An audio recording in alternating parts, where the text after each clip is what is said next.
My wife asked me if I trusted her completely. I said yes. She smiled and went back to her phone. That was the moment I decided to install one app. Before you say anything, no, I'm not proud of it.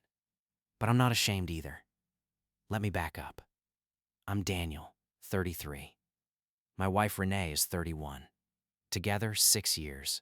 Married 3. If you'd asked me 8 months ago how my marriage was going, I would have told you it was the easiest relationship I'd ever been in. No huge fights, no drama, just two people who liked each other's company. We built a whole life out of comfortable routines. Taco Tuesdays, Sunday grocery runs, falling asleep to true crime documentaries neither of us finished. Then her phone became a wall between us. It started small. She'd angle the screen away when she texted. Then she started taking her phone into the bathroom, which, fine, some people do that.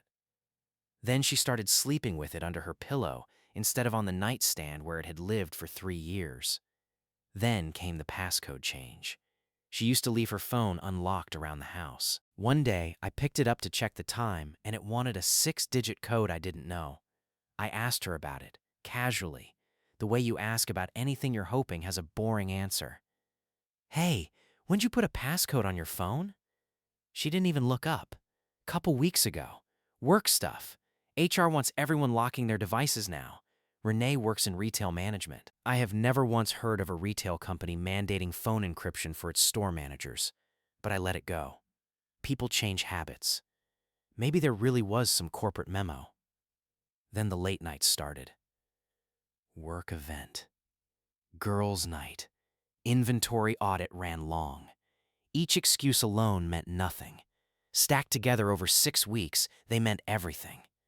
One night, I actually asked her directly, sat her down at the kitchen table, the way you do when you want an answer and not a deflection. Renee, is everything okay with us? She reached over, put her hand on mine, and looked me dead in the eye. Of course. Why would you ask that? You've just been distant. Phone thing. The late nights. She smiled, this warm, patient smile, like I was a puppy who'd knocked over a plant. Baby, do you trust me? And there it was. The question. The one that's supposed to end the conversation, make you feel guilty for even bringing it up. I said yes. Because at that point, despite everything, I still wanted to believe it. She smiled again, satisfied, like she'd just closed a sale. Picked her phone back up off the table. Started scrolling like the conversation had never happened. I sat there watching her thumb move across the screen and thought, okay, if you want to play it that way, we'll play it that way. That night, after she fell asleep, I didn't touch her phone. I'm not an idiot. A locked phone with a woman who sleeps like a cat wasn't worth the risk. Instead, I went downstairs, opened my laptop, and started researching. Not hacking, nothing illegal. We had shared everything for 6 years. Joint accounts, a family phone plan under my name as the account holder, a shared cloud storage plan for photos. Turns out, when you're the primary account holder on a family phone plan, you have access to a surprisingly generous list of legal monitoring tools built right into the carrier's app. Call logs, data usage spikes, location history if location sharing is enabled on the plan, which ours was, because we'd set it up years ago as a safety feature after her car broke down on a highway at midnight. I didn't install some shady spy app off a sketchy forum. I didn't need to. I just started actually reading the account dashboard I already had legal access to as the bill payer. Nothing hidden, nothing hacked, just paying attention to information that had been sitting there the whole time, unread, because I trusted her enough not to look. Turns out, trust is a great alibi for the person exploiting it. First thing I noticed, her data usage had tripled in the last 2 months, mostly at odd hours. 2, 3 in the morning. Second thing, a number that wasn't in our contacts had over 400 minutes of call time in a single month. 400 minutes. That's not a coworker asking about a shift swap. I didn't confront her yet.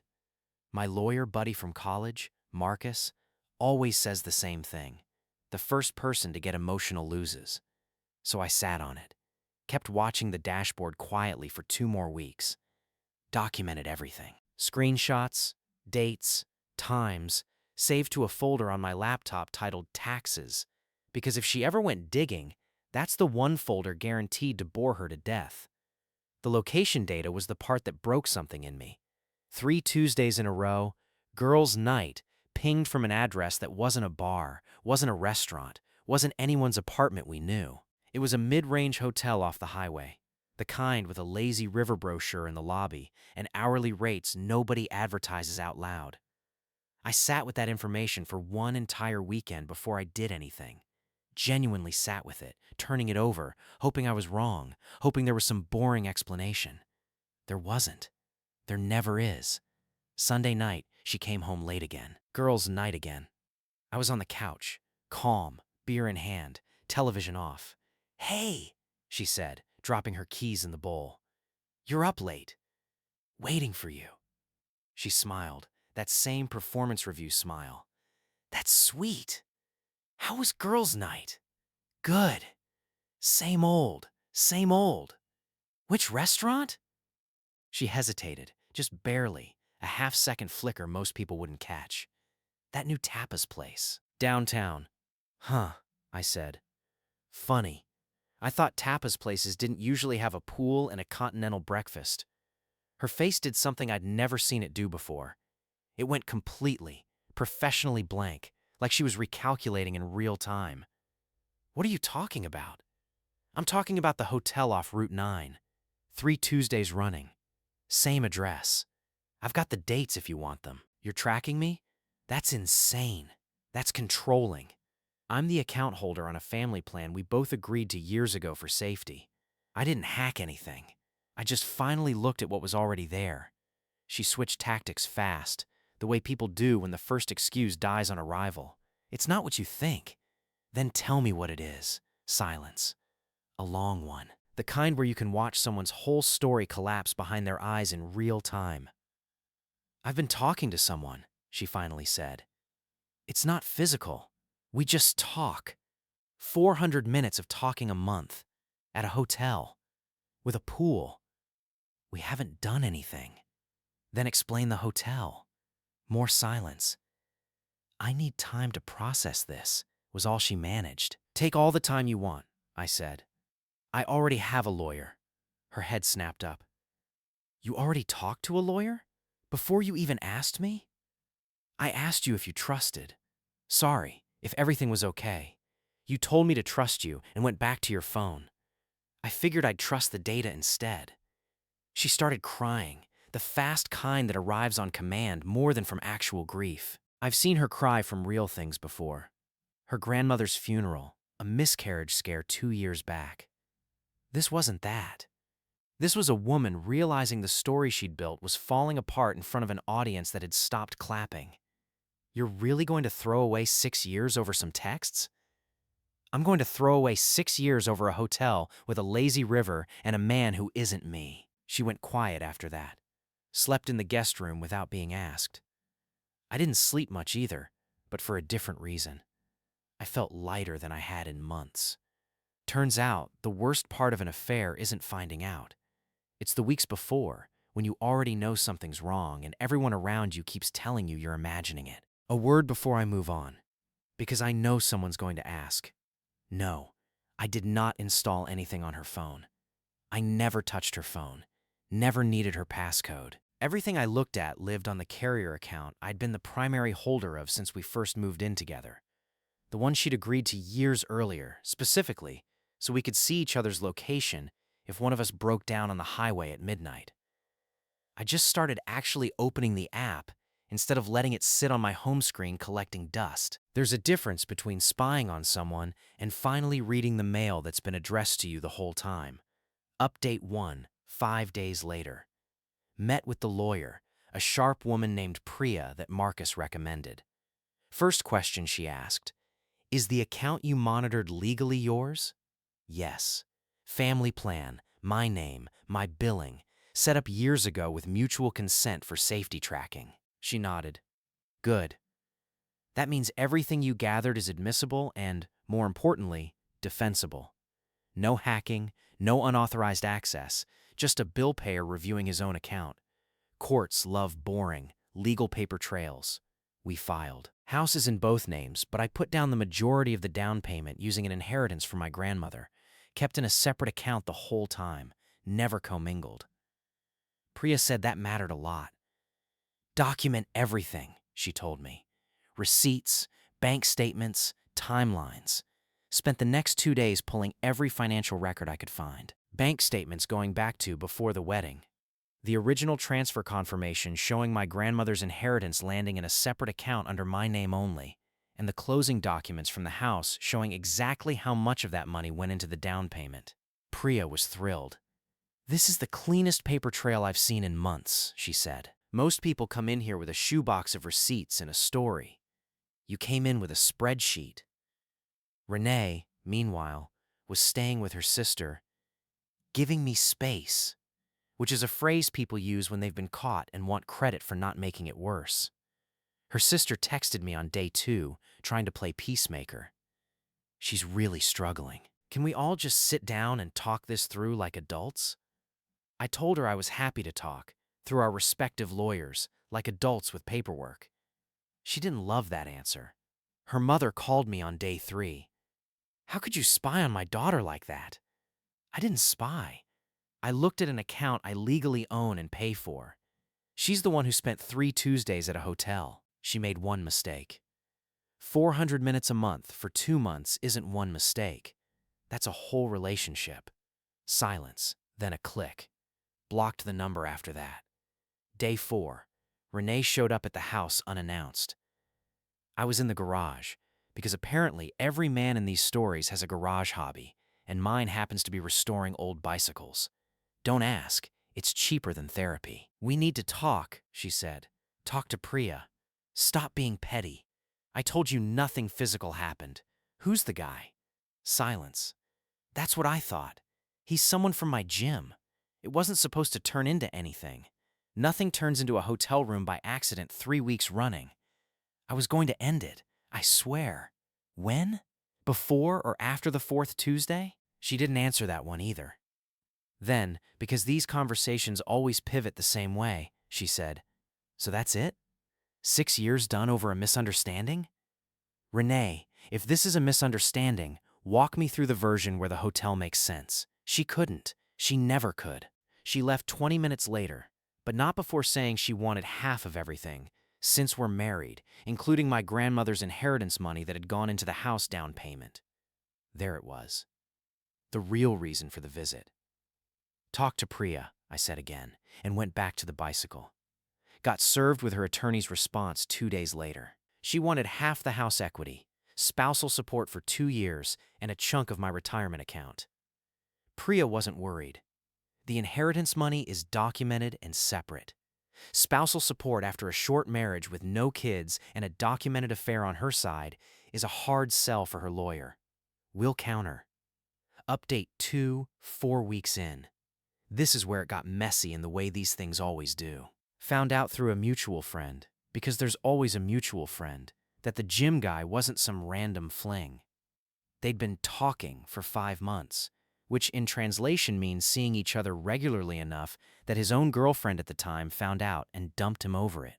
Small world, worse people in it. His ex-girlfriend actually messaged me.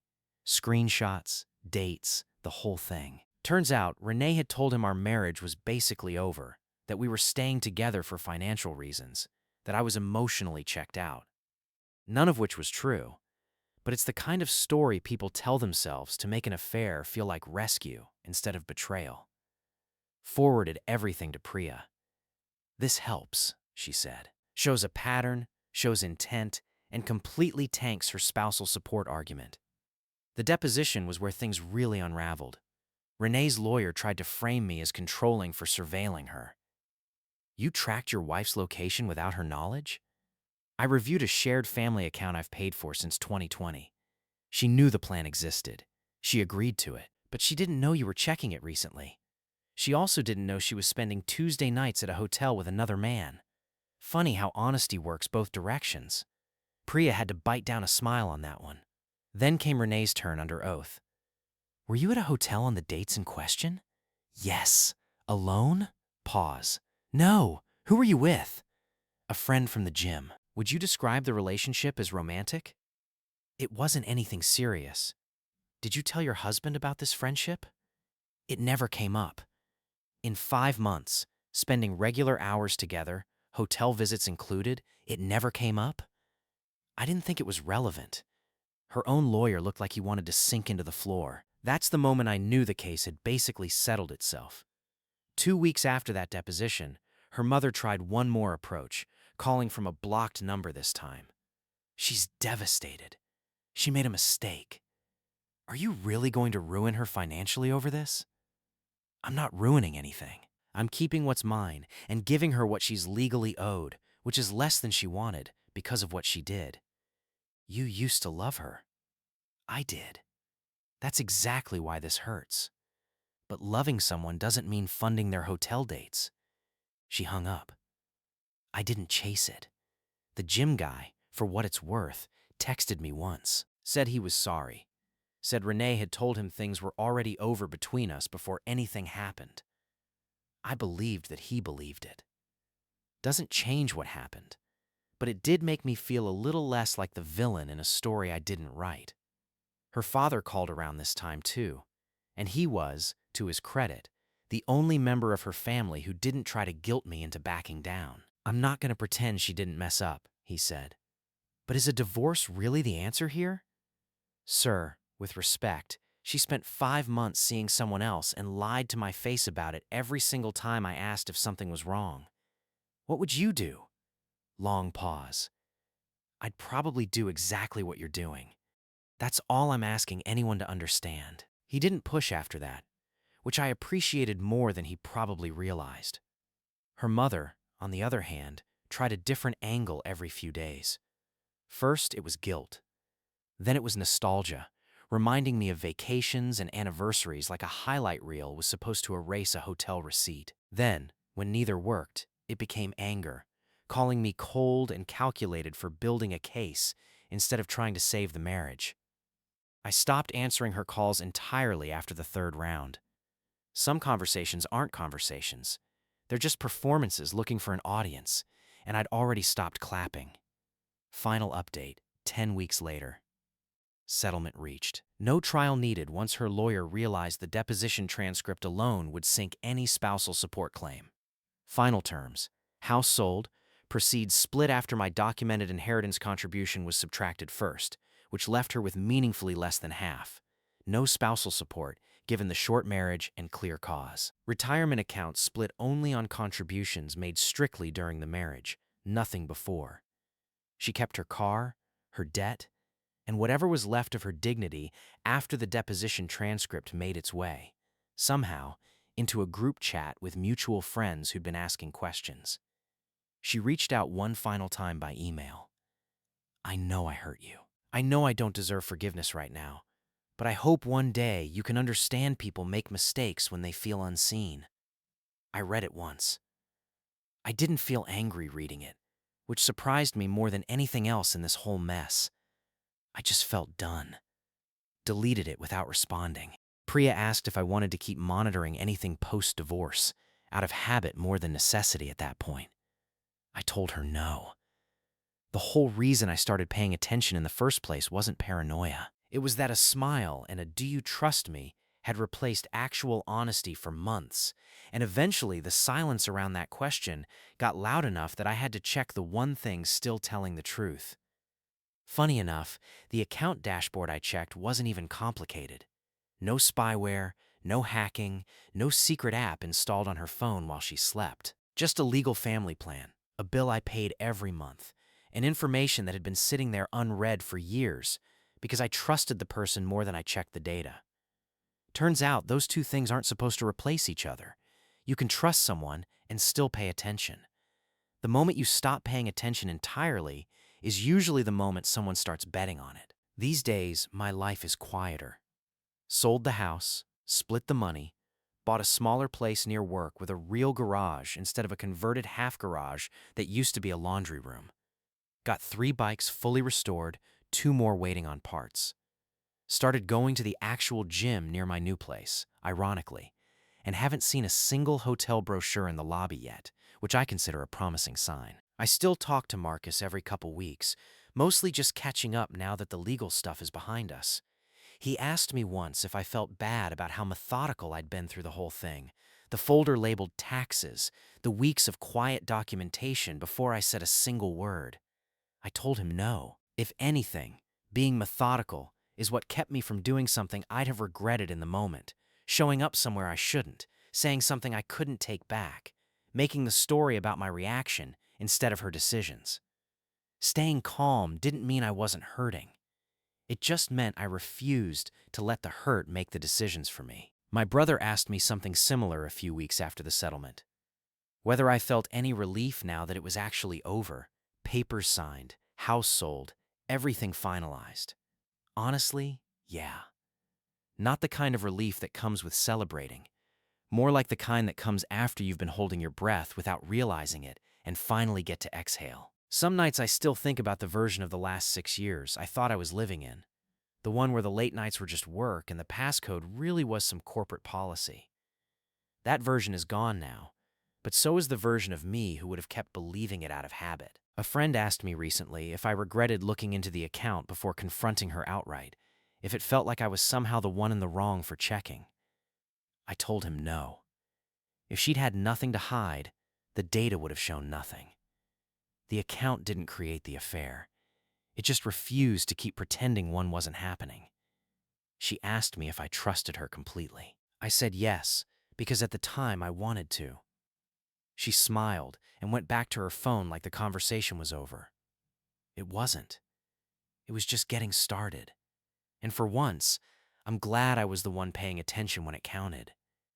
If you've been in a relationship where the vibe just feels off, where the reassurance keeps coming but the actual honesty doesn't, trust that feeling. Document things quietly before you confront anyone. Keep receipts, keep timelines, and never let someone talk you out of noticing what's right in front of you just by asking if you trust them. If this story hit home for you, or if you've got one of your own, drop it in the comments below. And if you want more stories like this one, make sure you hit subscribe so you don't miss the next one.